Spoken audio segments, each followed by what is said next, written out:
Hello and welcome to part two of our cannabis bill and end of life referendum, end of life bill referendum chat on two or three gathered.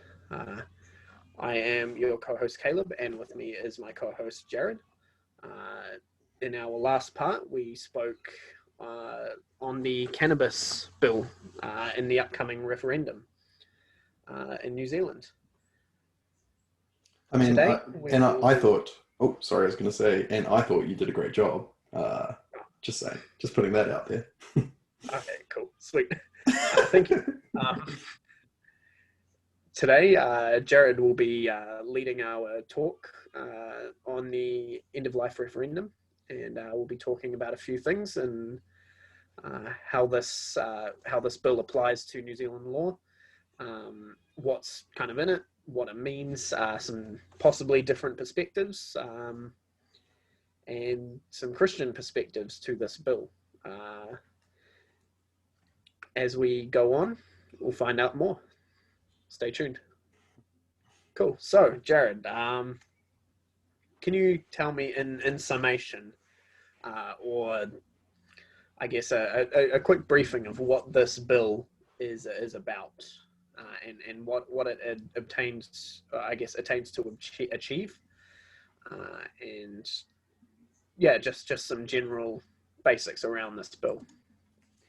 So yeah, good question.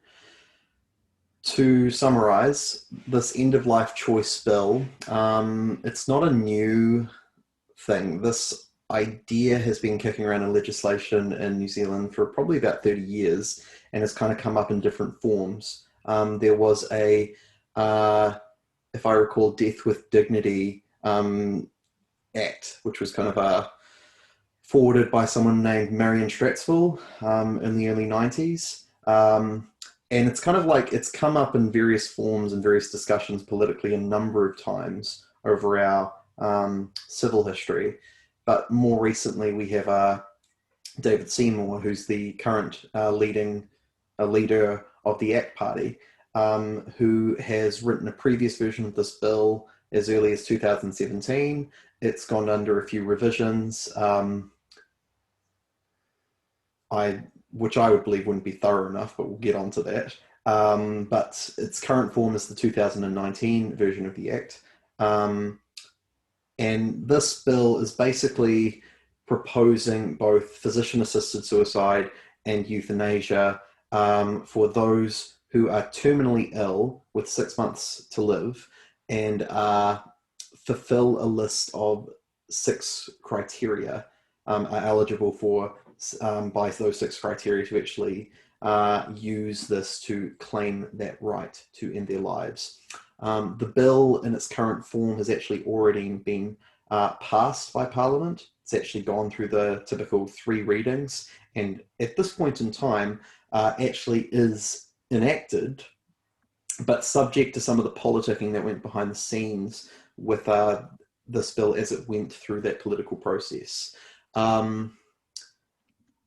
Via those dealings, ACT managed to secure a lot of party votes, people actually getting to vote for the bill, kind of like how the American system works, like we'll vote yes for this if you're willing to vote yes for that. Like, you know, we'll give you this if you give you that.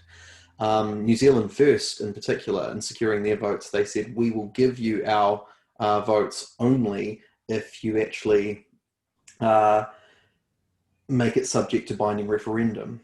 So we find ourselves as New Zealanders in a unique situation of having to play lawyers in this situation.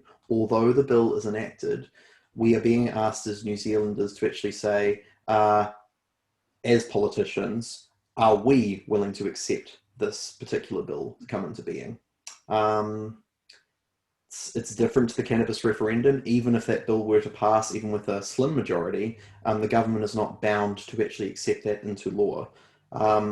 With this particular piece of legislation, that is the case. If we, as the New Zealand public, vote it because of the binding referendum, it will get passed into law in its current form. Yeah, so that's kind of a summary as the things, as it were. I can expand on those things as we go on as well. Cool. Yeah, no, that's a good, I guess, summation. Something that really, I guess, stood out to me there. In that brief, you mentioned that a patient who was electing for the end of life choice, they have six prerequisites. What are those six prerequisites? Yeah, good question. So the criteria currently is that someone is aged 18 years or over, that they are a person who is a New Zealand resident or a permanent resident, a New Zealand citizen or a permanent resident, that they suffer from a terminal illness that is likely to end the person's life within 6 months. It's important that those two are actually read together. Is in an advanced state of irreversible decline in physical capability, experiences unbearable suffering that cannot be relieved in a manner that the person considers tolerable, and is competent to make an informed decision about assisted dying. The critique that some people have raised about these six criteria is that of those six, only two of them are objective, and that's age and that's citizenship. But the other four are subjective. They're very much subject to the context, the situation of the individual patient, the doctor's opinion. Yeah, it's one critique I've heard, which I thought was actually quite valid, is Dr.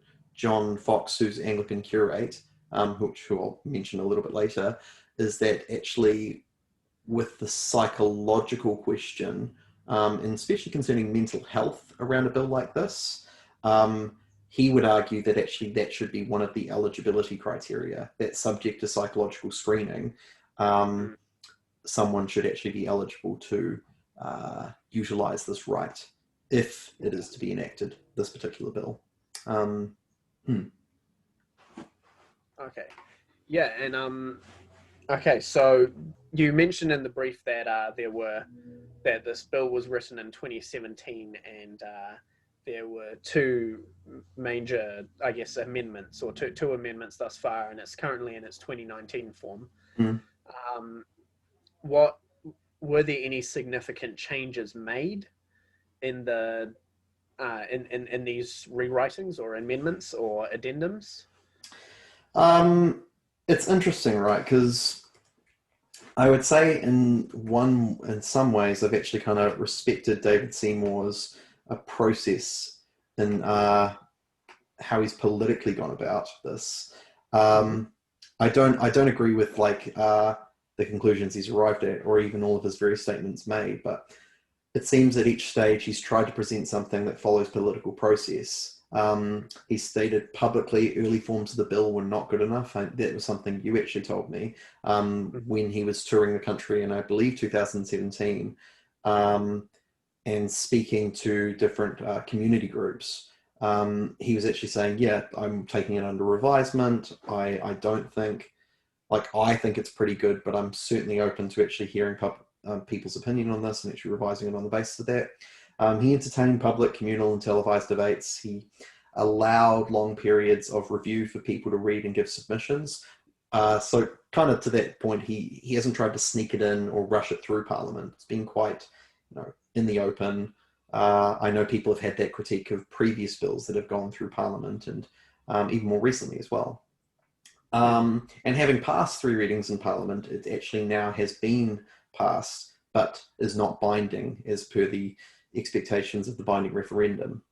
Yeah, I would say one critique made is that it actually hasn't been done with enough consultation.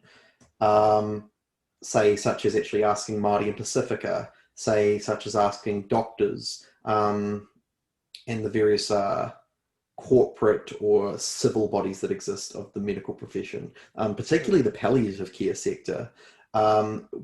It hasn't been consulted, that bill hasn't consulted our disability groups, disability advocates. It hasn't consulted groups for the elderly, like people that represent people in advanced age.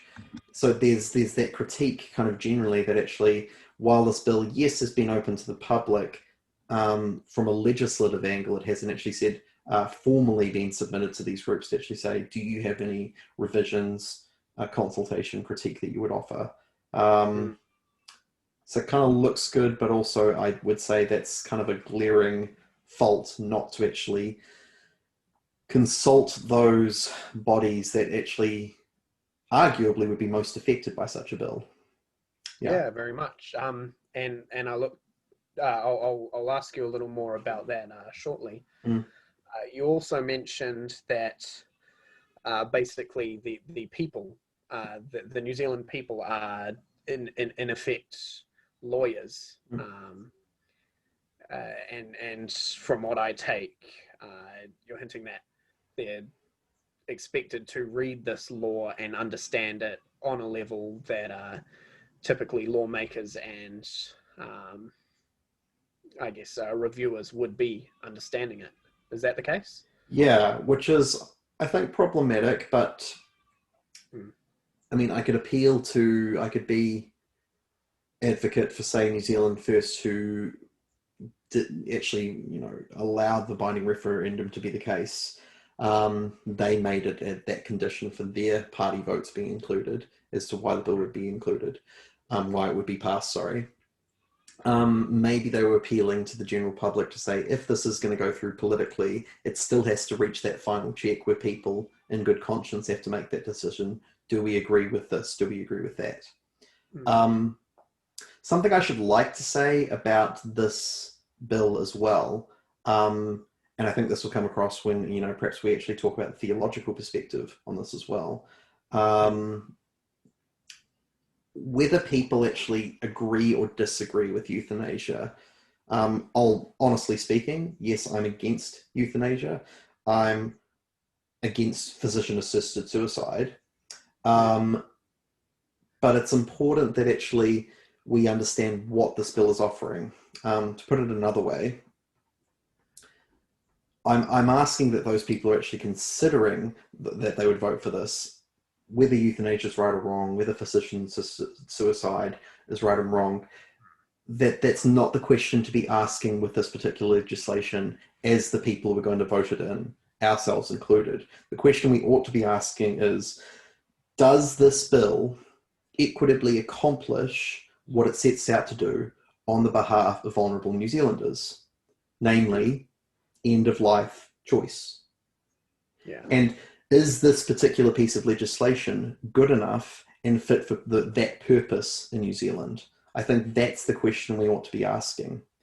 And I mean, to be clear, like the vote, it's not about this particular piece of legislation. It's not about stopping life support. We already do that in New Zealand. It's not about withdrawing life-preserving measures. We already do that in New Zealand. People at any point in actually of a terminal illness can actually say, enough, I actually don't want to take any more preservation. Even if there's a good prognosis that someone actually might respond positively to such, they don't actually have to go through that if they don't want to. So it's not about stopping life support. It's not about withdrawing life-preserving measures. It's not about allowing do not resuscitate DNR orders to be enforced. And it's not about allowing for medication to alleviate symptoms, which also may hasten death. They talk about instances of painkillers being given, and when so much is used, sometimes that can actually cause death in that case. There's a website, votesafe.nz. They do a really great job of detailing and explaining this. It needs to be clear, like New Zealand already does all of this. And I think the way that this particular bill is being presented in the media, people are actually voting in the space of conscience and saying like, well, people are suffering and they should have the right to actually, end that suffering should they wish to. I think it's a bit disingenuous to say that that's what this bill is about, because it's not. It's not actually what you're actually voting for and actually allowing this bill to be passed, if that makes sense. Yeah, very much. You raised two things that really stand out to me there. The second, I guess I'll start with, is along the lines of, that reminds me of something you said earlier with New Zealand First allowing this to be brought forward to the public. So there is in some ways the critique of the people becoming lawyers and having to understand this legislation. However, also, I guess New Zealand First are in some ways trusting the public to do their own research. And while that may be to some people quite an idealistic idea, I think it has some merit. I think so. And putting the onus on the public is quite a democratic move to be making, I think. Yeah, I think people have made that critique of the government in the past, where, you know, we think about and say our more recent history, say the anti-smacking bill, or the prostitution and sex worker bill, and the the civil union bill. A lot of people, not necessarily the majority, but a lot of people did bemoan the fact, it's like, why was this not put to referendum?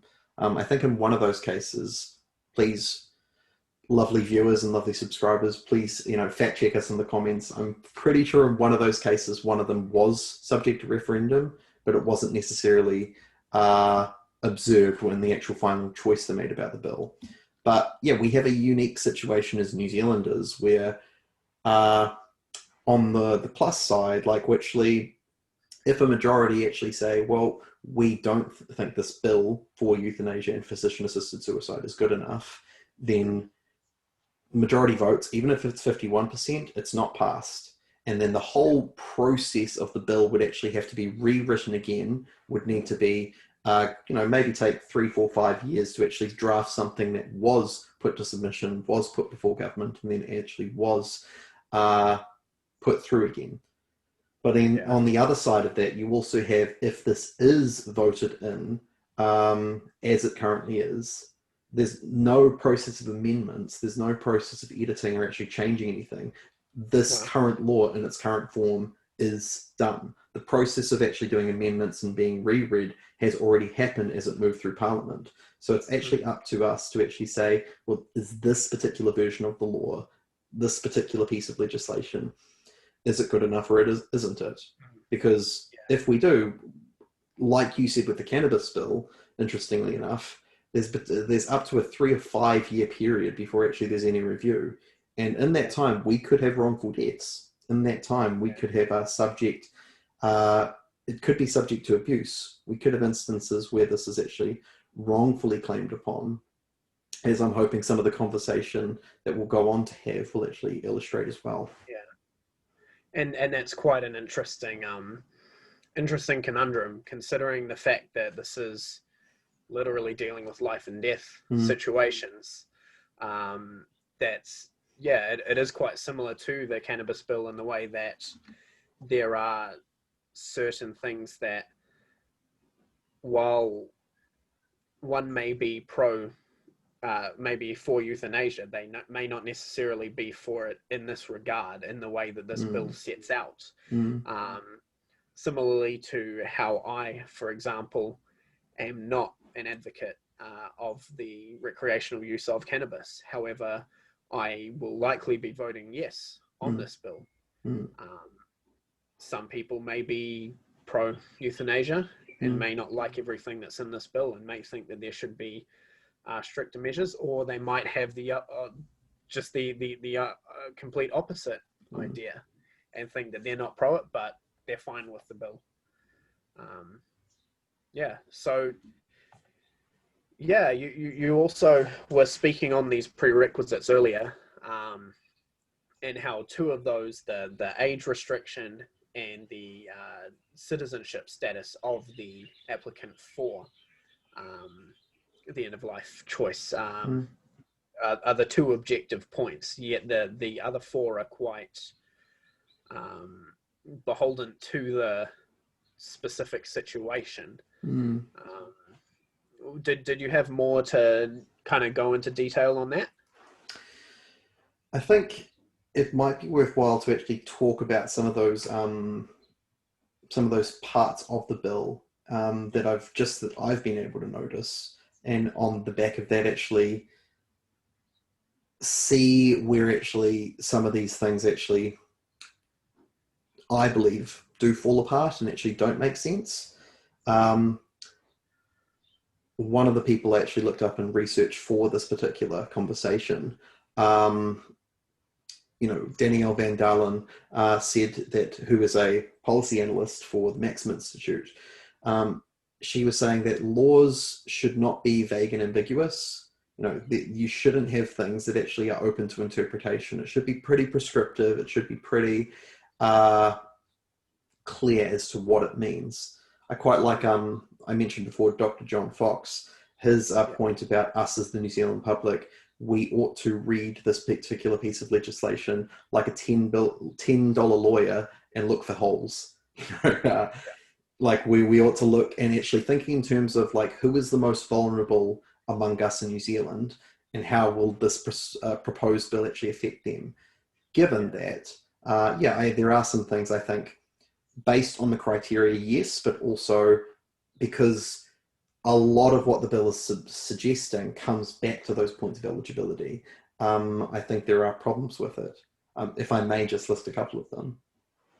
Go ahead. Yeah. So Section 3 talks about the psychiatric screening. In a previous amendment of the bill, it was actually a psychologist that was asked for, not a psychiatrist.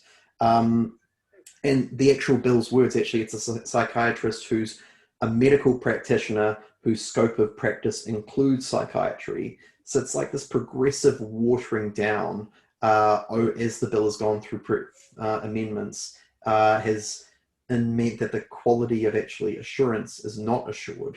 And so again, that's like a psychological screening would perhaps, as Dr. John Fox was arguing before, actually should be one of the criteria of eligibility. It's gone from a psychologist not being a criterion of eligibility to just being one of the checks proposed, then to a psychiatrist. And then actually in the wording of the bill, it's now saying someone whose practice includes mental well-being, mental illness. So I feel like that's meaning there's no educational requirement on the onus of the doctor who's doing that assessment. That's problematic, I think.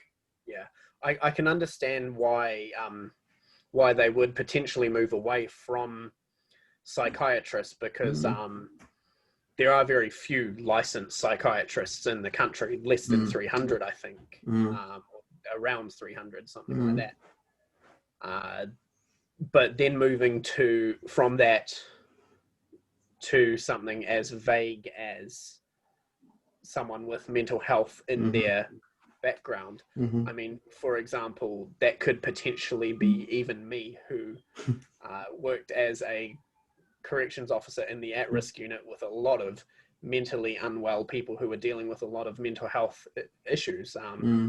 Heck, I could even use my own mental health experience and say, hey, I've dealt with depression, anxiety, blah blah blah, and I'm a mental health professional. Would you say it's that easy, that is that vague? Or they do clarify, I believe it's in section 3, they do have a section 4, I apologize, which actually clarifies what the interpretations mean in the bill. Medical practitioner is used to mean doctor, but it also does mean nurse practitioner as well. So it's not necessarily a doctor. It could actually be a nurse that actually performs the physician-assisted suicide, not who signs off on it. There are 2 checks along the process, but it's not actually it could be a nurse who actually administers the lethal dose or provides the lethal prescription of drugs. So I think there's that's a problem. I mentioned previously about section 5 talks about how the criteria, and only two of them are objective. The problem with actually being subjective, there was someone I came across in actually my researching for this, and all links I kind of refer to throughout this, we will link in the chat afterwards. But there was Dr. Amanda Landers, who is a senior lecturer at Otago University in the palliative care sector, and in her role, she has been involved in palliative care for over 5,000 people. So she's seen 5,000 deaths, at least. Very experienced in the field. One thing she said about the criteria is that on the ground level, the government won't know what's going on. with that kind of subjectivity. Yes, you have all the forms and the tick box and like this gets approved, but because of that subjectivity, you won't actually have that kind of level of screening and policing and actually being able to know, particularly when it comes into coercion, which I'll talk on a little bit. Section 5 binds the Crown, absolutely. I didn't think that was something our government had the authority to enforce, but it actually just says in a sentence, this act binds the Crown. Wow. You have a problem with actually the criteria and the period of time between the actual, I'm requesting a lethal dose and I'm actually taking or administering the lethal dose. You have a period of 6 months, which is, I'd say, too long. I'll qualify that in a second. And you have a period of 4 days, which I would say is too short. Talking about 6 months to live, people with given a 6 months to live prognosis have been known to recover. People with a 6 months to live prognosis have been known to actually live for indefinite periods of time, sometimes up to 8-10 years, after actually being given the initial 6 months to live. 4 days does not allow for the time that actually to consider that your decisions and options. So if I was to personify you for a second, you're told you're given 6 months to live based on the prognosis of a doctor. You actually on the next day say, I am requesting on this act lethal dose. I want to be euthanized, or I want physician-assisted suicide. You have either of those two options. Yeah. And then there's a 2-day period where 48 hours before the actual dose is administered, that's when the prescription is prepared. And then 2 days after that, you can take the dose. So 4 working days between, could be 5 if you actually add it all up together. I've been told I have a terminal illness. Come back to your doctor the next day. I want to be euthanized. 2 days, they've actually got the dose ready for you. 2 days later, you're dead. Wow. Dr. John Fox, who I mentioned before, says talking with, say, death and disability, and there's a good point to consider about disability in this as well, which I'll get onto. Research seems to indicate that when people suddenly actually receive like a terminal illness or a chronic illness prognosis or diagnosis, it takes generally between 2 and 8 years for someone to adjust to the fact from my life is over to actually beginning to feel with a hopeful perspective, maybe I can have a different kind of life. Gosh. So 4 days does not allow for that appropriate amount of processing and actually working through, within family, within context of community, like how do I actually feel about this decision? This is life-changing, understandably. And it's also giving the whole statistics of 6 months. I mentioned as well with, I mentioned Dr. Amanda Landers before. In one of the videos I saw about her, she gave a very honest story about her statistics of prognosis. See, they had a contract where you can sign for free end-of-life care if you have less than 90 days to live under the palliative care sector. And so she asked a colleague, it's like, can you audit me and say like how often I'm actually getting this correct, like this prognosticating with regards to people who are in the end of life? And at 3 months with the people she was saying you have 6 months, less than 3 months to live, she was getting a 10% error in all of those instances. Wow. There is research that seems to indicate that actually if you go up from there, 4 months, 5 months, 6 months, the error rate actually grows exponentially. And this isn't just in New Zealand, this is worldwide. This is worldwide. Some people even estimate that it's as much as 1 in 4, 25% error rate for people actually saying, you could actually, you got 6 months to live. Which is kind of worrying if a doctor is actually then saying, you have 6 months to live, and you're making that decision of, I'm going to end my life on such a prognosis. I see that as problematic. Yeah, definitely. So that brings up a few things, and going back to what I asked before, so that obviously answers that question. Obviously, it can't just be anyone who has worked within mental health potentially. It has to be a doctor or nurse practitioner Mm. signing off on these things, or a nurse practitioner carrying out doctor. But who's to say that said doctor signing off on these things, according to this very subjective bill, has much experience in the field of mental health, or palliative care. Yes. Yeah, they could be a gastric specialist who just did a few weeks on a or a couple months on a mental health ward in their placements or during their internship. And that's not to say that that would always be the case, but the fact that that can be the case is quite concerning. Yeah, there is like a lot of people decrying the fact that doctors aren't typically experienced enough, unless they're actually a palliative care specialist, to kind of weigh in on this decision. They say in the New Zealand profession it's getting better. There's better education around palliative care, but it's not enough. One person, I said, it's like, I don't believe a doctor with like, say, 2 or 3 days worth of like professional development on palliative care is then experienced enough to weigh in to actually say, yes, I can give you this. Fair call. It requires, in essence, 3 doctors to sign off on it. So it will require the first doctor to actually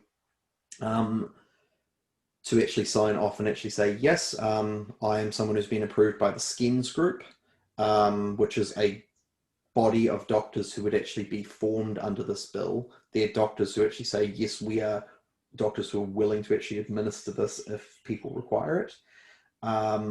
It would require a second doctor to sign off on the eligibility criteria. Like, do you think this person actually fits the criteria? Do you suspect any coercion? And then it's on the third doctor who's acting in the psychiatrist role. Like, is this person's mental capacity? Are they able to claim on this? But the problem with 8H, it actually says, it says to do your best to determine coercion. Which is kind of like, it's very vague, like just do your best to determine coercion. And it's subject to the patient's wishes to inform family as well. Like the patient could actually say to you, doctor says, hey, can I tell your family about your decision in your life? Patient can actually go, no. Or, sorry, no, you can only speak to the people I want you to speak to. It ought to be noted that actually under Section 18, there are provisions for the attending medical practitioner to take no further action if they actually suspect coercion. But it just seems pretty vague to just like do your best. Yeah, that brings me to a question I was going to ask before in regards to coercion, because do your best can be quite vague, especially since often doctors will work 18-hour shifts, and coming up to the 17th hour, you'd be pretty tired because it's quite a hectic job, let alone doing it with about twice the amount of a normal working day for most people. That tends to muddy the waters a little bit, and making a decision like that on is there coercion that I'm seeing can be quite difficult, even for someone who is very well trained in detecting things like coercion. Well, and as well, if you further, what exacerbates that is the fact that like this could happen in a period of 4 days. It's like, that's quite a short time frame to actually establish is coercion suspect here. Like, to be fair, the doctor can actually put the kibosh at that point and say, I don't want to take any further part of this, you'll need to find another doctor, and that can slow up the process. If that one doctor suspects a coercion, I'll have no part of this, thank you very much. But still quite a short time frame to actually allow for this.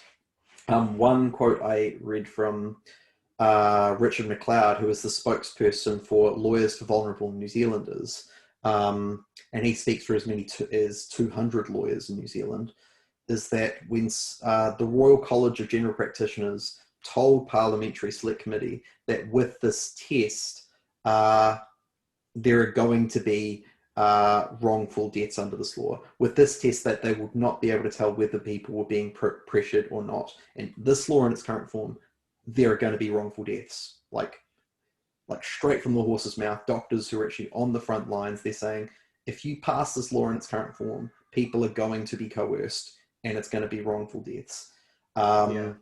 It's particularly problematic as well that actually, as you read on in the criteria, there's also this idea that actually the actual cause of death is not written as physician-assisted suicide or as euthanasia. The cause of death would be written as their terminal illness that they were subject to.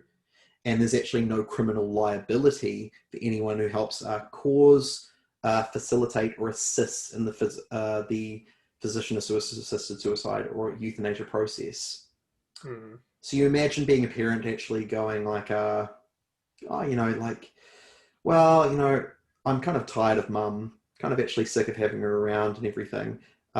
Maybe they'd never say that out loud, but that's their thoughts and feelings, right?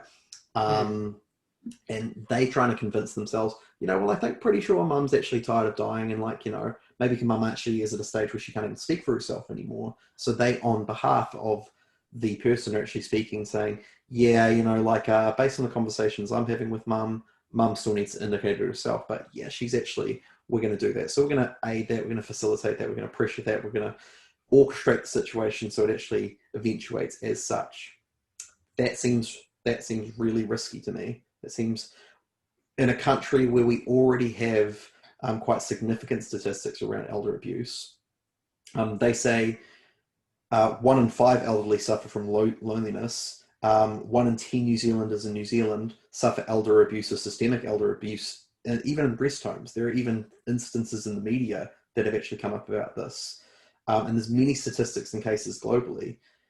And then we're going to introduce a bill in this kind of context where, some of these, elderly people are in hospice care, or they're, suffering from chronic or terminally ill illnesses. And bear in mind, again, that criteria can be subjective and there's a bit of room for expansion and a bit of room for interpretation there, I would argue.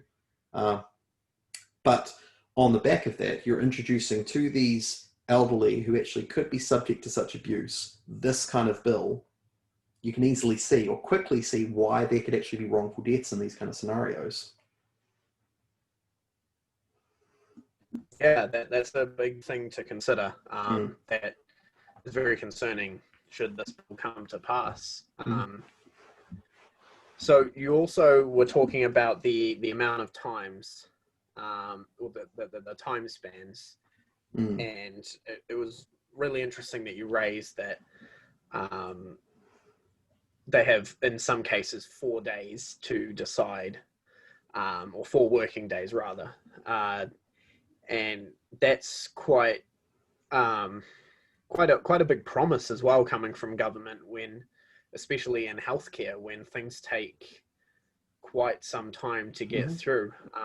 I was speaking to someone recently who had who was an adult with ADHD, and they had been off medication since they were a teenager. They were looking to go back on it. They had spoken to their doctor about it and needed a psych review. Long story short, it's been over a year since they spoke to their doctor and they put that referral through. Obviously, there's been some issues. I mentioned to this person, with COVID, but even still, we have long wait times. So if we wait so long for something as trivial, well, not trivial, but something as not life or death as ADHD medication, why would he make it such a quick decision for the end of somebody's life? Especially when you bring up those figures from John Fox around it taking 2+ years to come to terms with, this is the end of my life, this is how I go, kind of thing. Yeah, and I should qualify that as well, because it's like, it would require someone who actually fits, they're told they're given that prognosis, but then also, they have a terminal illness, and the terminal illness is actually creating situations of disability. A decline in health actually lends itself to disability. That is someone who would be affected by this bill. Um, yeah, like I see it as problematic that there's such that quick turnaround. You've also got to consider that actually, as soon as this bill, if it is passed, that means that the medical profession instantly has to actually prioritize this and actually make it happen. Just because the law is passed doesn't mean that the infrastructure is in place to support this. One of the critiques around this bill in its current form is that, the actual access to choice will not be equitable. Choice may be for your typical, controversially, maybe your typical white middle class New Zealander. Maybe it really is choice, right? But there are 20, I believe, 20 district health boards in New Zealand. It's well known that places like Southland and Northland don't have really easy access to palliative care. We already have instances in New Zealand where pharmac funding is denied for people, and instances of medication that could keep these people alive for an indefinite period of time, even if they are, so quote unquote, terminally ill. This could actually keep them alive indefinitely. We've had cases overseas where actually medical boards have said, no, sorry, we won't fund, the medicine that will keep you alive indefinitely, but we will fund your physician-assisted suicide. Happy to do that. Like, there's an ethical grayness and ambiguity around this kind of stuff that actually it makes it kind of mucky and messy, and it shows like a value not for human life being a supreme ethic in that kind of situation. But my point on the district health boards is, as soon as this actually is passed, we're in a pandemic still, but whatever priorities are actually before district health boards, they suddenly have to say, well, we're going to shift our focus over here and, create wards, create spaces, divert funds, employ doctors, put allowances in our budgets for training around just actually putting this infrastructure in place to service this. And that kind of process doesn't happen overnight. It takes months, it could take up to years, in some cases, to actually properly get it up and working. And that's at the cost of other meaningful things that the healthcare system is currently funding. That money doesn't just appear out of nowhere. It has to actually be then reallocated and allowed for in their budgets.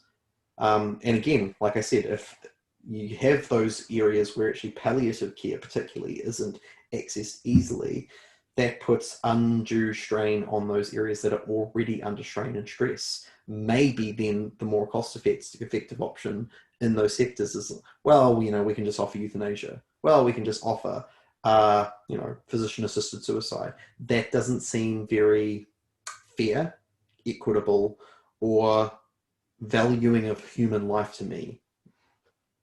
Yeah. Yeah, definitely.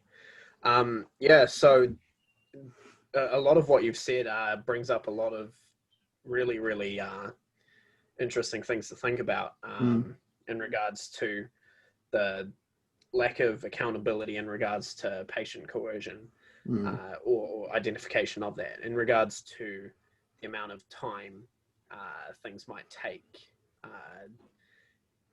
the amount of, or lack thereof, of infrastructure to actually establish this bill that should it be voted yes, would be in place instantly, with the error rates in regards to estimations of somebody having X amount of months to live, and that, like you said, there are studies that go to show that show that some people do go on much longer than the original estimated amount of time. So these are all definitely things that one should consider and definitely look up in the things that we'll be placing in the description. Is there anything else that you wanted to add before we moved on to our next section about talking about the Christian response to this bill? Yeah, definitely. So I think still looking at some of the bill itself, I mean, you've got section 9, which talks about it's not clear whether a second witness has to sign off. It says may sign.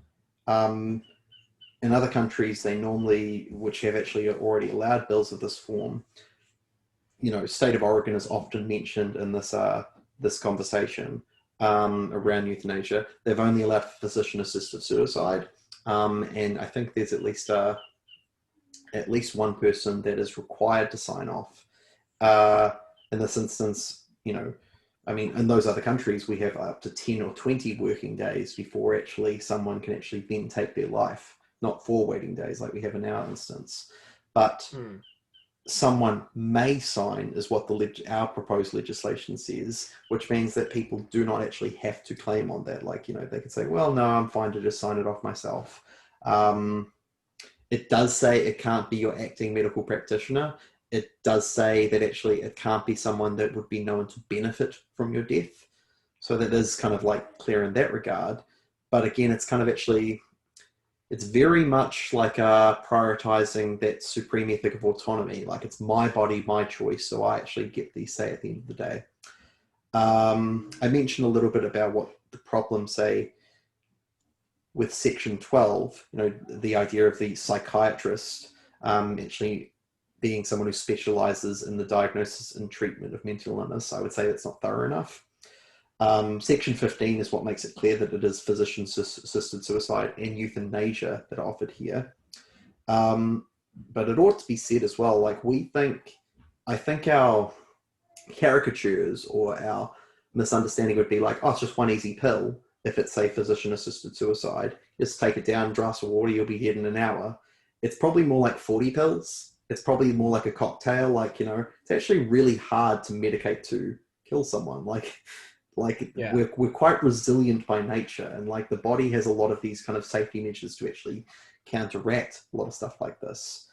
It's not just a cyanide pill and you're done. No, yeah. Because as well, cyanide would probably be considered an ethical way to die because of the actual process of death in that instance. It's quite graphic, it's quite gross, it's quite presumably painful. Quick, but yeah. Euthanasia, it's why some people actually might prefer euthanasia in that instance where they actually die by lethal injection. But it ought to be noted as well, I mentioned Richard McLeod, who is a lawyer for vulnerable New Zealanders. He says in every case globally that this has actually been passed as legislation, every time the piece of legislation is being expanded either in legislative understanding or an interpretive function. So legislative function or interpretive function. People basically claiming on the right to actually say, well, foot in the door, if they can actually take their lives, why can't I? You have this surge of people actually saying on the back of human rights, because our tendency with our human rights is to universalize. Well, if they can, why can't I? When we claim human rights in the conversation. Section 15 makes it... So sorry, I mentioned that before.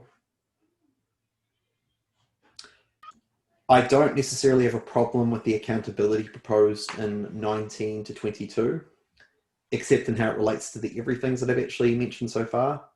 And I did mention as well that this review period of 3 years and no more than 5 for changes will result in wrongful deaths if this bill is voted in its present state.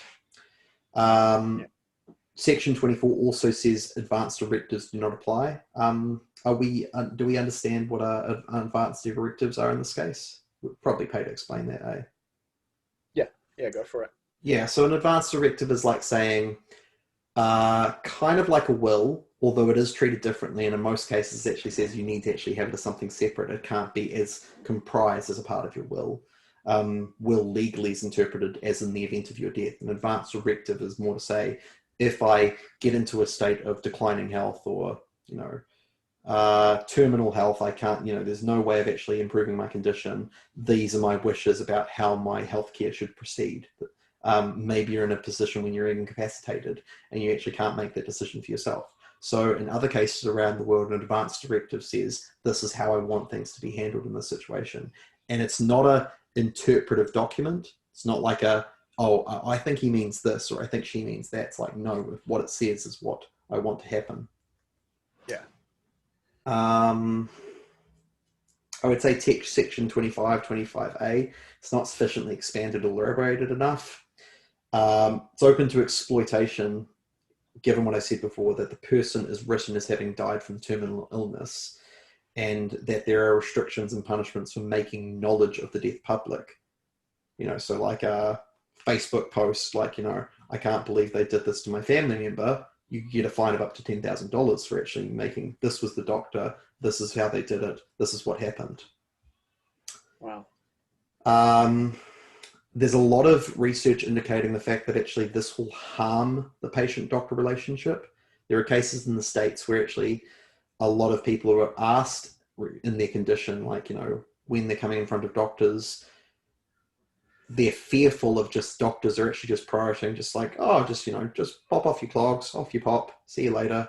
That in those kind of conversations that actually they're just being directed towards a euthanized physician-assisted suicide route. And so you've got doctors who are supposed to be in the business of actually doing as much as is possible to not harm, like under the Hippocratic Oath, right? To actually to secure health and to look after the person in front of them. Patients are feeling like they can't trust those doctors to that fundamental part of their vocation, because they're just wondering, it's like, am I being led to make a decision that I myself actually do not want to make? Yeah, I see, like, there's a lot of problems with it. It's a lot of people are actually saying, some people actually in the disabled community are actually saying, some of the things described as terminal illness or under chronic illness or under terminal illness are things that we face as part of our daily reality. Like, there seems to be this fear and stigma in New Zealand. It's like, oh, I'm losing my autonomy, so I can't actually have this. But these disabled people are rightly saying, it's like, well, we're not dying, and yet this is what we face on a daily basis. And you're saying, like, you're asking doctors to make value statements, kind of starts to verge on the realm of eugenics, really. Like, you're saying, oh, is this person in an undignified state? This person is in a state of dignity. Like, again, problematic. And I think this is saying, actually, do this person have any less of a right to live? Yeah, a lot of problems that I see with it. I'd even say as well, like, the amendments to other enactments, it mentions, other bills that this bill now affects, which is, available on the site. We'll link that in the description to the 2019 Act that we are all voting on. It's referring to the 2017 non-revised version. I think that just seems a little bit sloppy to me. Like, that actually the things that they're talking about changing in the law actually talks about the 2017 version, not the one that we currently have. That would need to be changed as well. That would need to be adapted, or otherwise it would be things could be claimed on that 2017 version, not in the current 2019 version, which is supposed to be the more revised, more updated version. One good thing I will actually give them their credit for is that one of the amendments as it went through Parliament is that they did say that mental illness was not to become the sole reason for assisted dying or disability or advanced stage. It can be one of the things that are part of the patient's context, but it can't be the sole reason. Terminal illness is that criteria of eligibility. But yeah, like, I think given what I've said before, like, these are the problems that are kind of being raised. And I would say, again, like I said earlier, I would say this isn't a conversation, or shouldn't be a conversation about, is euthanasia right or wrong? Because I think that's how the media is kind of presenting it. It should be a conversation about, is this particular piece of legislation fit for purpose? Is this going to protect vulnerable New Zealanders? And I don't think it is in this current form. I think there are going to be wrongful deaths. I think there's a problem with that. And we as New Zealanders need to exercise civil duty here. Yeah. I should say here, I would like to clarify, I think that there is a misunderstanding about a couple of things. There's a misunderstanding about palliative care in New Zealand, actually what's offered here. It's not actually generally well known, but we're actually ranked third in the world for our state of palliative care. Like, it's Yeah. very good here in New Zealand. Third best place to die in the world, like they actually say. Like, very well rated. And there's some misconceptions, again, what the bill is about, but that's led to some people actually thinking, you know, what they're voting on isn't necessarily, it's based on a perception of death. I don't think we as, you know, Western people, as people in New Zealand, we actually do death well. I think something I came across in actually listening to St. Paul's podcast, which is of great quality. They had some great speakers on. One was Amanda Landers, who I mentioned previously. Another was Sam Bloor, who is a regular St. Paul speaker, but he's also previously been a doctor as well, so he has that experience. I think there's often this idea that we want a clean death, a sanitized death. We want all the nasty bits taken out of death. This is what he was saying, I'm paraphrasing. And one of the jobs that doctors do is to make death as clean and as comfortable as possible. People are generally, in our culture, kept safe from death. Many people can go up to like 30, 40 years of life and never seen a dead body. Whereas in previous generations, this is quite a normal thing, like death. And I'm not saying it to be cliche, but death was a part of life. So seeing actually what happens, you know, physically to a person around the process of death was understood a lot more, was comprehended a lot more, was a lot more normalized. You know, they had that room in the house, you know, in some cultures where actually you would keep a body and people would come to visit in the hours, days, weeks leading up to someone's death. And, you know, there would be this ceremony around death that actually kind of made it more dignified and made it more sanctity of life was upheld better, I think. Yeah. But yeah, so we have this thing where actually people, they're voting around, in the past, the conversation has been around, you know, well, pain. You know, pain is actually unbearable. Or, you know, dignity, you know, the kind of things that actually would happen to me when actually I lose my dignity. I don't want to actually be that burden on anyone else. Or autonomy. Well, it's my choice. I should have that freedom to choose for myself. It's interesting to note that actually Dr. Scott Ray, who I looked up in preparation for this talk, who is a professor from Biola University in the States. Biola is quite known for apologetics and you know, as a Christian institution, degrees around actually engaging with the popular culture. But on his series on ethics and the edge, he spoke about how in euthanasia cases, in terminal health cases, when people have support, when they have their pain controlled, and when they have some measure of control over the decisions they make, generally they want to live. And like he mentioned as well, that shouldn't be a huge surprise. You know, generally when there's a positive alternative to assisted suicide, people will choose it. And State of Oregon, which I mentioned before, is actually a really good example of this, even though that actually has been enacted and was one of the early uptakers. Because they're so well known for their pain management of State of Oregon, very few people statistically have actually claimed that right to actually take their lives because they do their palliative care really, really well in that particular state in the US. Yeah. And so I think, like, again, talking about this actually misconception of death,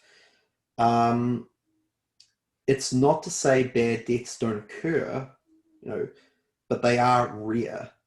They are rare these days. Like, in particularly pain management, say from the 1990s, it's been much improved in the last 30 years. Most cases of pain they can actually deal with really well. Dr. Scott Ray said one of those cases that are the exceptions is like bone cancer. That's very hard to actually do pain medication for. But most cases you can actually manage that reasonably well. And again, misunderstanding of the palliative care sector. I think what is common is people will talk about my loved one has had a terrible death. And when you drill down to actually what was terrible about what those people have experienced, it's normally what the family members or the whānau around that person have experienced. It's not necessarily what the person dying would have actually experienced themselves. I'm sensitive to those people who actually have gone through situations of this themselves, as I'll talk more towards in the end. But one of the great points I actually read from Amanda Landers was that hard cases make bad law. And this legislation, her point was, this legislation is for everybody. It's not just for the rare cases. Yeah. So I think that culture around what is death, and especially understanding more what our palliative care system does in New Zealand, it needs to be addressed if we want to, I think, make an informed vote about this in New Zealand. Mm. Something I guess I just picked up on, and in regards to what you're saying about the state of Oregon's levels of palliative care, meaning that not many people ended up choosing to take up that choice for the end of their life. Being, as you say, a country which has ranked often the third best in the world in regards to palliative care. And pain management, or pain management, yeah. Would you say that would mean that people would be less likely to take up the choice should this bill go through in New Zealand, or are there significant differences between maybe the Oregon law and the proposed New Zealand bill? My understanding is that the bill proposed, these other instances of places around the world where this bill is being proposed, even though I would say I disagree with the principles behind it, the thinking around it, I would say they're more robust. There's been more checks and balances, there's more prescriptions, but our law, by comparison, it's quite thin, and it's the stuff that is there is quite vague. It's open to interpretation, and particularly that point I made before about actually equitable access to care. That causes a problem when we're actually thinking, yeah, sure, there might be some people well-meaning who actually might claim right to this. There was an interesting case in the news a couple of years ago with Anne-Marie Treadwell, where she went to the highest Supreme Court in New Zealand, and actually she wasn't terminally ill, but she wanted to declare the right to die. Like, she wanted to actually claim that right for herself. And she asked an advocate of health to actually secure medicine from overseas, which she could actually then take and actually caused her death. And that person took to high court because of their role in the death. Interesting how that would be treated on the back of such a bill like this being passed. Yeah. But I think while you might have, again, some people that will meaningfully claim on this bill, it comes back to that, again, that point of actually what is choice. Because like choice for some, I quite like how Richard McLeod put it. He said, choice to die for some will become a duty to die for others. And I think that means that actually we'll have these instances where wrongful deaths will occur because it's coercion, because you'll have people who understandably in their state of terminal illness might actually think, in their state of depression, clinical, diagnosable depression, because they're grappling with the reality of their condition. I don't want to be a burden to my loved ones. I don't want to actually cause problems for them. Maybe it would just be better if I actually pass on. Maybe it would just be better if I, wasn't a problem. And these might not even be like actual problems. They might just be assumed or anticipated or just kind of considered things. And you think, again, without the process of actually having a psychiatric screening or a psychological, a proper psychologist actually sitting you down and actually having those conversations with you, someone who's just maybe had, again, 3 days of training on palliative care, or, arguably, like you said before, 3 days of care on mental illness. I just don't think that's robust enough to actually have that kind of lengthy conversation to ascertain, hey, do you really want this? Is this really the best option for you? Yeah. Hmm. Cool. I think that answers a lot of questions quite well, and definitely brings up a lot of concerns for me personally.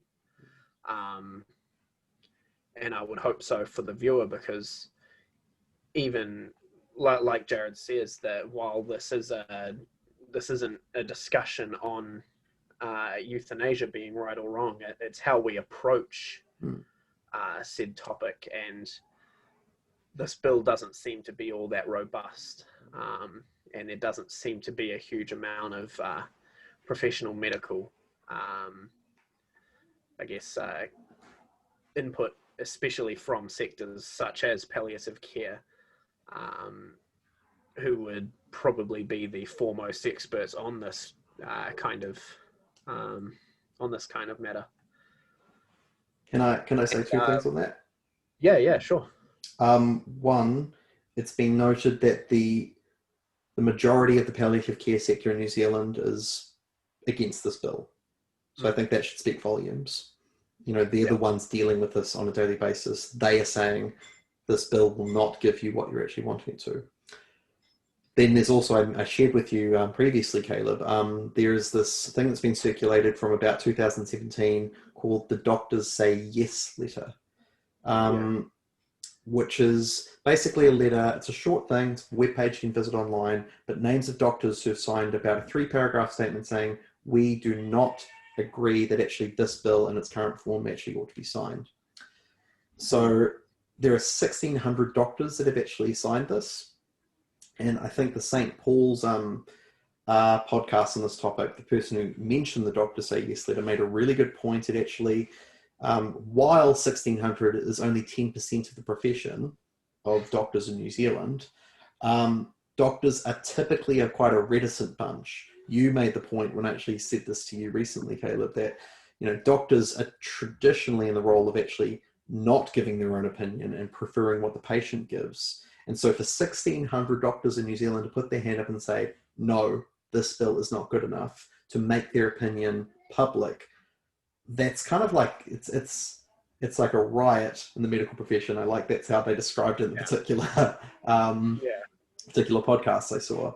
I think, again, that should speak volumes to saying, maybe these individual doctors are saying they're not against euthanasia, but this particular bill for euthanasia, it's not the one you want. It's not good enough. It's not doing the job. Yeah. Cool.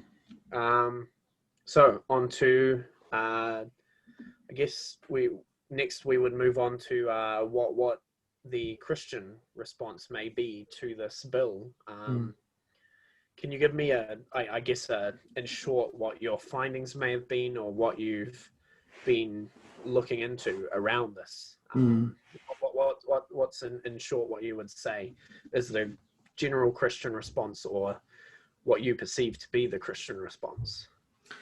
It's interesting. I've tried to actually gather up some of the dissenting voices on the who would vote yes. And obviously, as you can tell from me speaking on this, you would probably assume that I'm going to vote no on this.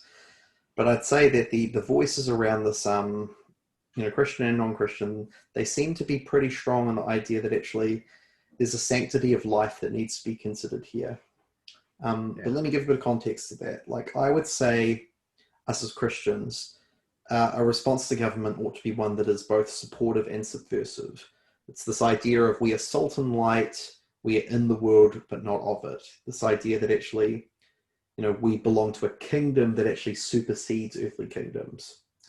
So it gives us an overall duty that it's actually, we support things that actually align with our faith and our perspectives on faith, but we would stand against things that actually don't stand for kingdom, don't stand for human flourishing, don't stand for humans being fully alive and the quality and the sanctity of life and everything that it actually entails.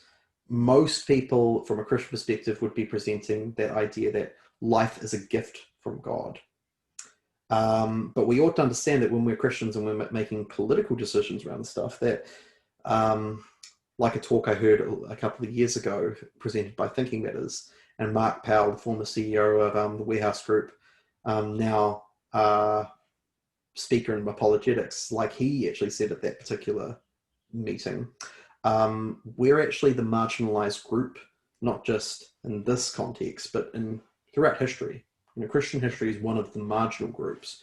So there's this idea that actually if we are influenced by the Holy Spirit, but we're not the ones in power, and as salt and light, as passages in Hebrews would talk about, this idea of being sojourners, of being aliens in this world, that Jesus himself, in his words to Pilate, you can read about in the later chapters of John, saying, "My kingdom is not of this world." There's this kind of like in two stepsness about this, where we actually say we believe in something greater. We believe in a kingdom that is both terrestrial, us talking right now, we are citizens of Christ's kingdom, and we have an obligation to this world that we're a part of. We have an obligation to the democratic process. We ought to support our governments because it's a good structured governance in general. It's part of human flourishing. It's part of human culture, and God is not against human culture. But we also ought to stand against things that actually don't represent what Christ's kingdom is about. I could mention a number of passages about, say, 1 Corinthians. Paul develops this quite structured argument about how our bodies are temples of the Holy Spirit. And so on the basis of that, we ought to respect our bodies, given what they are home for. Jeremiah 29 verse 11 is the passage that people often cite, eisegetically, God has a plan and a purpose for your life. But if you think about the context of Jeremiah 29 verse 11, you've actually got the Israelite people who are in exile. They are enslaved to Babylon. It's the same writer who wrote the Book of Lamentations, where Jerusalem was under siege for some extended period of time. People were starving, and quite horrific things were happening to the Israelite people on the back of that. So in exile, when there seemingly is no hope, and these people have their whole dreams of the Messiah and the kingdom of God dashed, and the fact that they are not in their home country and they're now in this other country, here God strikes in the midst of that and says, "For I have plans for you, plans to prosper you and not to harm you, plans to give you a hope in the future." That would seem to me like God is actually saying circumstance should not determine your own will to live, your own feelings about what the situation is. Subjectivity does not determine what actually is ultimately going on. I do give the caveat this is a faithful perspective though, but it also is worth saying that Exodus 20 verse 13, of course, says you shall not murder. But it's not an unforgivable sin on that note either. Like, we wouldn't say that actually someone who takes their own life, given that life is a gift from God, we wouldn't say that that person is committing a sin that could never be forgiven. Like, Christ died for all sins and for all sinners, so I don't think that that's the one exception. Even someone who would claim to take their life on the back of this bill. You would have this verse, say, in Job chapter 1, verse 21, in the whole book of Job, this idea being this was a man who suffered greatly, even affliction and infirmity on his own body.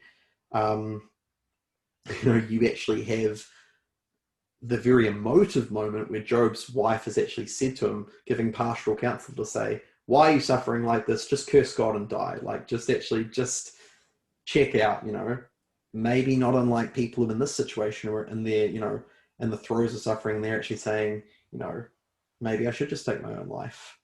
But then Job actually answers back, you were speaking like a foolish person. Should I accept good from God and not bad? Naked I came from my mother's womb, naked I shall return. Blessed be the name of the Lord. It's like this kind of affirmation that God is good no matter what my circumstances. Further, like, Scripture is not silent on this matter. You have examples of Samson, who took his life as kind of like a typological figure of Christ. He tried to defeat the forces against him in this final death of his, and actually vindicate and release and redeem the Israelite people in that action. You have Elijah, who was a prophet of God after this, in chapter 19 of 1 Kings, basically saying, listen, this battle against, King Ahab, this Israelite king, and everything he represents, I'm not fit for the job. Just take my life, God. God basically says over a period of 40 days, no, I'm going to supernaturally make crows feed you bread every single day. There's a brook of water, so you have enough to actually recover, sustain yourself, choose life, to actually pick yourself up. I want you to keep going. Your work is not finished yet. You've got even Jonah, who on the back of being told to actually preach to these people the message of repentance and forgiveness to the Ninevites, a people group of 120,000, Jonah's saying, I really didn't want to do this, so just take my life now, God. And he's like, no, I'm keeping you alive because you need to know my will is not subject to what you feel. You know, there's instances where people have actually talked, even in recent times, if they had the choice to actually end their life on the back of, say, a bill like this, that they would have taken it. But there's a lot of instances of testimony where people have actually long lived past that initial diagnosis, and then actually seen, actually, there's much worth to be lived. Christians would genuinely believe in a value of life, a hope-filled ethic, seeing people as the imago Dei, and such. And what one ramification of this is while a person might want to take their life at one point, it doesn't mean that they will always feel that way. It ought to be said as well, like, actually, Christians aren't against, theologically, they're not against actually withdrawing of life support. They're not against actually the taking away of those measures that actually continue to keep someone alive. Because then you're actually kind of saying, well, I'm understanding that my life is a sovereign gift from God. I'm giving it over to someone, to God's hands.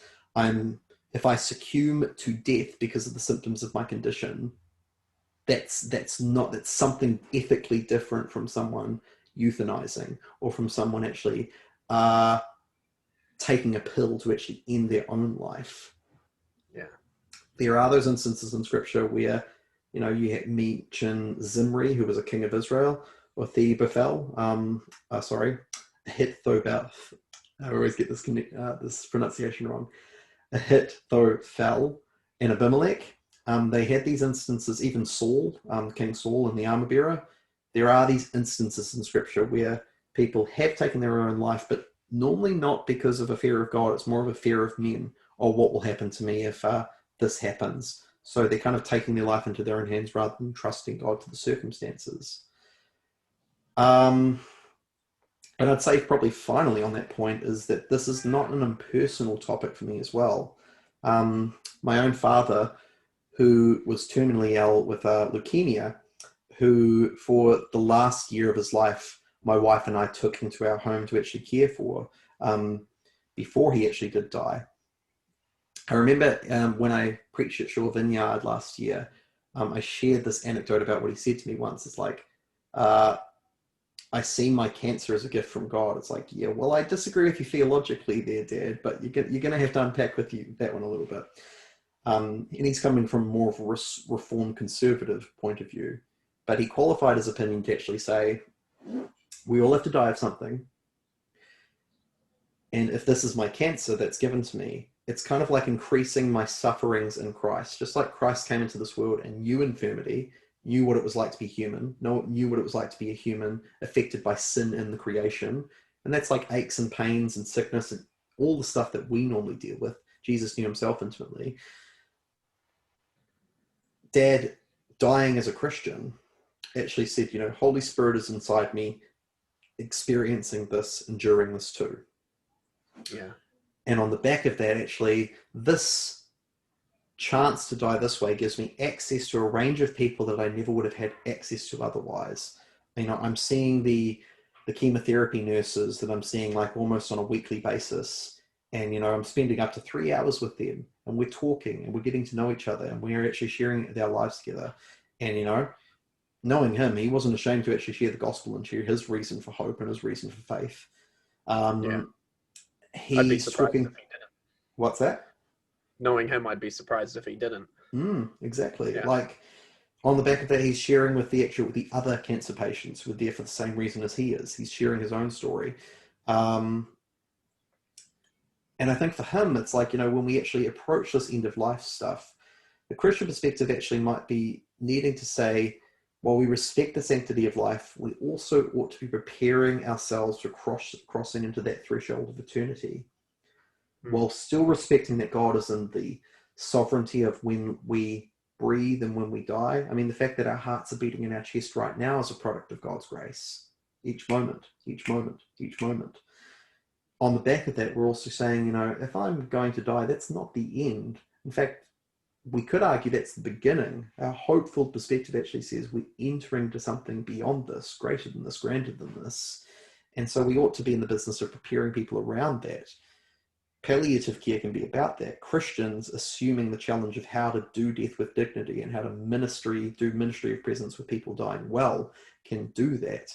But if we're doing the palliative care option that includes physician-assisted dying in euthanasia in this form, we're kind of not given that opportunity to do it as best we could. It's removed from us that opportunity to bear up someone in their griefs and in their sufferings, to be Christ to them and for them to be Christ to us in that situation. Yeah. And to even go through the process of preparing, well, am I ready to meet my maker? What does that look like in a conversation that looks like 4 days and this person is passed on? I think that kind of says something of what I found around the theological perspectives. But yeah, I think one challenge that I raised to is something Sam Bloor said on the back of the podcast I listened to, is that if this bill is passed, that conversation about how Christians do death well, it's not over. Like, I actually think there's actually a challenge, the gauntlet thrown down to us, actually. This vote has actually put how death is done into people's consciousness right up at the forefront. We're discussing what this looks like and actually what we do in these kind of situations. And so perhaps the challenge to Christians is to actually say, it's our job to show kingdom on this earth, to show kingdom in community, a contrast, a counterculture to what's typically experienced. How does that look? What does that look like? How do we actually do death well for those who are in suffering? How do we actually serve them in the midst of that? Yeah. So I like what you kind of brought up there in regards to what Sam Bloor said around if this goes through, that it's not over for Christians. It reminds me of, say, back in the times of the Roman Empire before its conversion to Christianity. Christians often set up what we would now call hospices, and historically we call hospitals.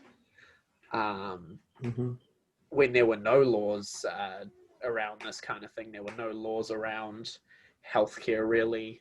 It was very limited, and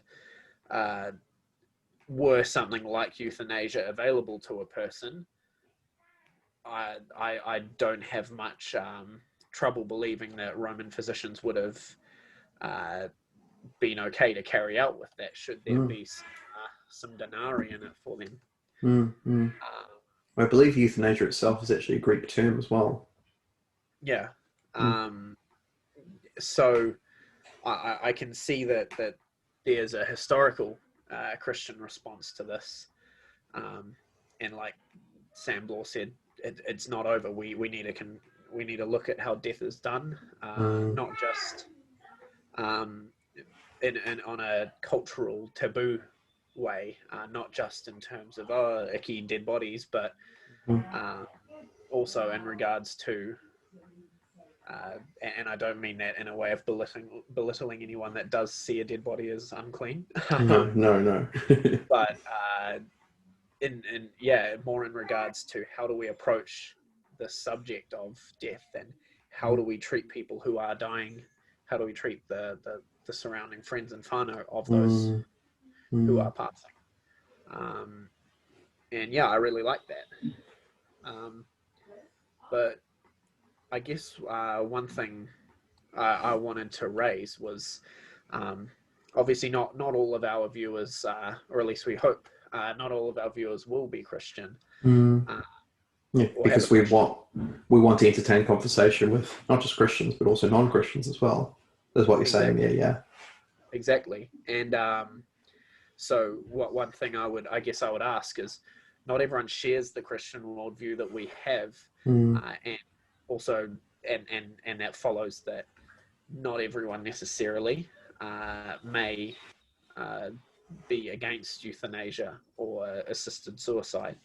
How would you approach that, or how would you answer that in relation to the context of this bill that we are voting on as New Zealanders? It's a good question.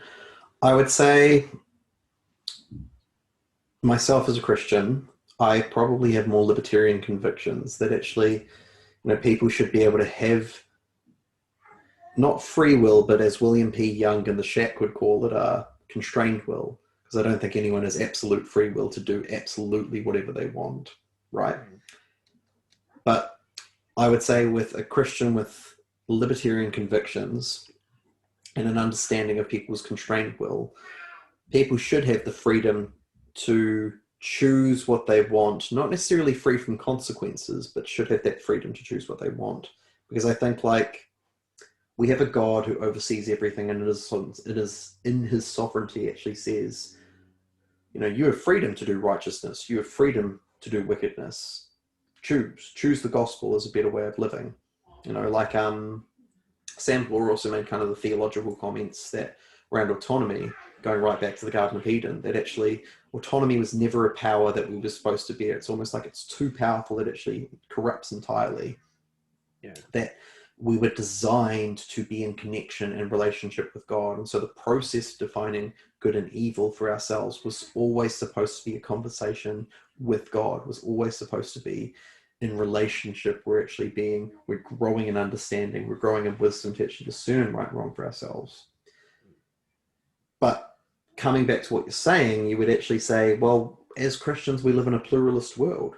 As Christians, we live in a world where people actually believe one thing and believe it ardently and live out that worldview, but also they live out instances that directly contradict that worldview. Christians could even be under that same banner as well as, you know, as proponents of pluralism. And so I'd say that actually we need to live out our own witness and convictions to be the best representation of Christ we can be. And we need to stand in our convictions and choose our own hills to die on, choose which things are really meaningful for us to step up and speak up about. I mean, kind of like what we're doing with this podcast, right? And actually having this conversation. We're trying to actually say, hey, we feel strongly enough about this to, you know, present a counter perspective other than that what the pluralism around us is saying. Because I think at the end of the day, God does allow for a kind of freedom for people to actually do this.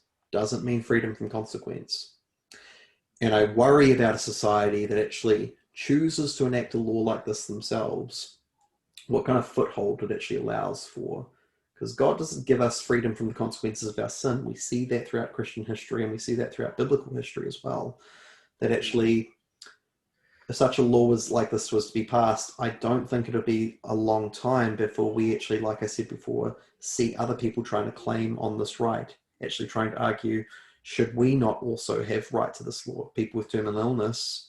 I mean, the new thing, both in Victoria and Quebec, is people are talking about psychosocial or existential suffering and putting that under the undefined language that the Act describes of unbearable suffering.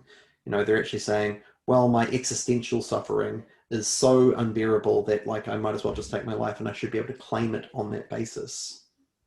I quite like what Dr. John Fox said on that matter, is actually saying that kind of suffering can't be alleviated by a pill or a lethal injection. That's a God-shaped hole. It's only God that can actually fill that space.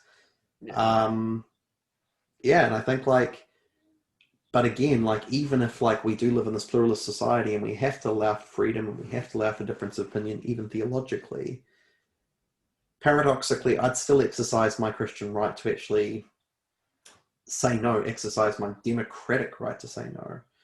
Yeah. Like, it's similar to my perspective on abortion, right? I think Christ would be with the person who had the abortion, and Christ would be with the person who didn't have the abortion, because Jesus was a friend of sinners. He loved he loved all of us. We are sinners, and he loves us just the same. Like, he has the business of being around those people in their glory and in their gore. But I still think that I'd actually exercise my right to say, yeah, I would say no to this, exercising that right. I think actually legality means that those methods that are legitimized, again, puts that foot in the door. Said better by Danielle Van Dalen, who I mentioned earlier in the conversation, law changes culture. Over time, you will actually have this effect of actually people, like I said, will try to claim on this law, and the thinking around this will actually change as a result. I don't think it'll be long before we actually see those kind of actually conversations going further in New Zealand. on the back of such a law. And I think if Christians are genuinely wanting to vote yes, you need to consider that as well. You need to consider the most vulnerable New Zealanders on that context as well, and thinking actually what's the impact on them on the back of such a decision.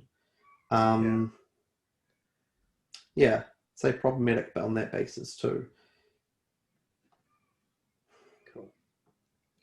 So, I guess in closing, would you like to offer a summation of some of the issues with this bill, or rather some of your own thoughts potentially? I would say, other than what I've already said,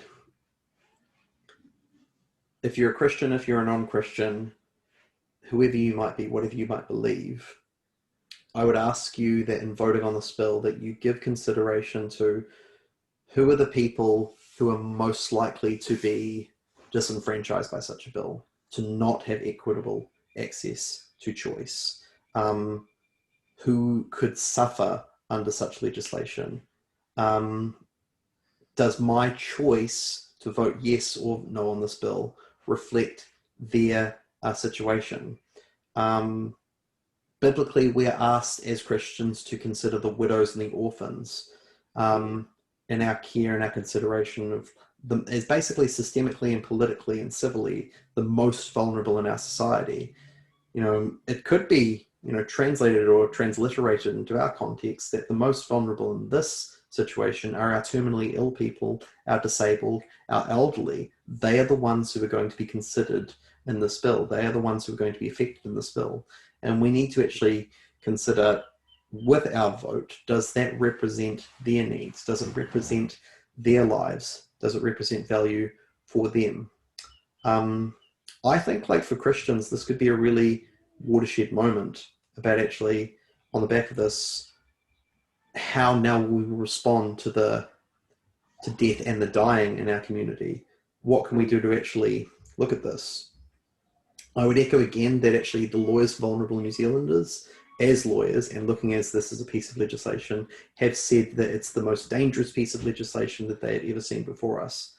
That's a big claim to make from 200 lawyers, whose job is to look from the perspective of, are New Zealanders that are vulnerable, are their rights being respected and actually looked after? And I think as well, if I could plug some links around some of this stuff, because I can definitely recommend more than a couple, I would say Nancy Pearcey's work on this is really fantastic. She wrote a book recently called Love Thy Body. She's a bit of a Christian intellectual heavyweight in the States. Love Thy Body deals with a wide range of issues, including abortion and gender theory and euthanasia as a result as well. But it's all around this integrated vision of, Christians are not dualistic or dichotomized. We are body and soul integrally. We are linked together. And reclaiming that biblical vision for what is us, what we are theologically, what does that mean in the context of these conversations? I mean, talking to this issue, she talks to personhood theory, she talks to eugenics, evolutionary materialism, humanistic autonomy, she talks to capitalism, she talks to geriatric abuse history, philosophy, and from a variety of sources, both local in the US, but also globally, she shows the wider context for choice, because choices like these don't happen in a vacuum. They're always influenced by other factors. They're always influenced by the context they find themselves in. And it's that kind of context we need to consider in voting, because there will be cultural implications and ramifications of this decision. I would ask us to actually consider also, in a country that abolished capital punishment a number of years ago because we couldn't bear the fact that actually people would die and they were innocent, what similar message is this sending? I would ask us to consider in a country that actually considers mental health a real problem for the health sector and just generally and for well-being in our country. We have a really troubling statistic around suicide that hasn't declined in recent years. It's only grown as time has gone on. While before such a law like this is passed, we take the stance with the proverbial man standing on the bridge, actually saying, help him, get him off, talk him down. Whereas like if a bill like this passed, we're taking more of like a neutral perspective. It's like, well, if he wants to jump, that's his choice. Yeah. What double standard are we saying when actually we need to address this problem of mental health, and yet there are some instances where we allow for a person to take their own life? What does that say culturally? What does that say within our worldview? I think these are questions that either, if we don't have these conversations beforehand to actually inform how we vote, they definitely need to happen afterwards as a result of this. But the result will be that we will not see, at least if the global record is any indication of this, we will not see a retraction of this bill. We'll only see expansion. We'll only see growth. We'll only see a continuation of this kind of legislation and amendments of it. We won't see people going back on what's actually been decided. And I think we need to consider that in the wider conversation as well. Cool. Sweet. I think you've covered quite a lot there, and it's definitely brought up a lot of things for me. I was already quite concerned with this bill personally, even more so now, and I'm going to be definitely doing some more reading in regards to that before I put down my vote. And I would encourage everyone out there to do the same. We'll be putting links in the description about our findings and things that we've discussed here, and potentially things that we may not have even discussed. But yeah, we will. I mean, we'll definitely link both the bills actually for conversation, in both of the actual pieces, so people can read it for themselves. Like I said, like Dr. John Fox said, read it like a $10 lawyer. Look for those holes. Read it for yourself, because you're being asked as the New Zealand public. The conversation St. Paul's had around both these referendums are both very good. Like, they're both good pieces of media engaging with this conversation. There's a really good book that's been written by New Zealand journalist called Carolee Strays. I actually worked with her husband at a Kingsway school back a couple of years ago, but she basically did some journalistic inquiry and interviewed the likes of David Seymour and some people that have been kind of figureheads in this debate in the media over the last couple of years, basically asking the question, she started with the question, how am I going to vote on this topic? And actually coming to that answer pretty conclusively. All the results, all the research seems to point that this is not a good way for New Zealand to go. That book is called The Final Choice, End of Life Suffering, Is Assisted Dying the Answer? Really good work to look at as well. And also I mentioned before the Nancy Pearcey's Love Thy Body, fantastic work, particularly chapter 2, it's called The Joy of Death, and chapter 3, You Must Be Prepared to Kill. And definitely the Vote Safe NZ website does a lot of detailed work on actually unpacking the specifics of this bill and why this is problematic. Does a survey. That's how I actually first got acquainted with the bill. When I first did it, I got 5 out of 10 correct. And it was all about misinformation and misrepresentation of what I thought this bill was about. And I was alarmed on the back of that, because it was reading the government website on the bill and thinking, oh, this seems quite safe. This seems quite okay. Like, seems like it's well considered. But then I did this Vote Safe website survey, and it's like, okay, I'm a little bit skeptical now. I'm not sure I actually trust this to be setting out to achieve what it's setting out to achieve. And I hope on the back of what actually I've presented today, that shows, that's definitely the case. Well, I on the back of that, I was discussing this with my wife earlier today, and she said that you can't, and this is something that is well taught within the medical community, you can't always trust government websites. You especially leading up to an election, and especially healthcare websites in some cases that are government run, because they can skew or misrepresent factual data, and it can be misrepresented or represented in a manner that's quite misleading. So don't believe when certain members of parliament say things like they are the single source of truth. It's far from the truth. Definitely do your research, be the lawyer that you need to be right now, and get your vote in. Cool. Is there anything else you wanted to add to that? Just that it's been a real pleasure to talk to you about this stuff, man. I'm looking forward to anyone who wants to engage with us in the comments around some of this stuff, because forgive me, I talk in diatribes about this stuff, guys, and obviously I'm passionate about it. But I'm also aware that, like, you know, even the little amount of research I've done, it's just touching the surface.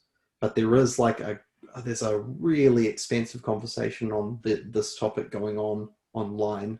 There's a lot of sources.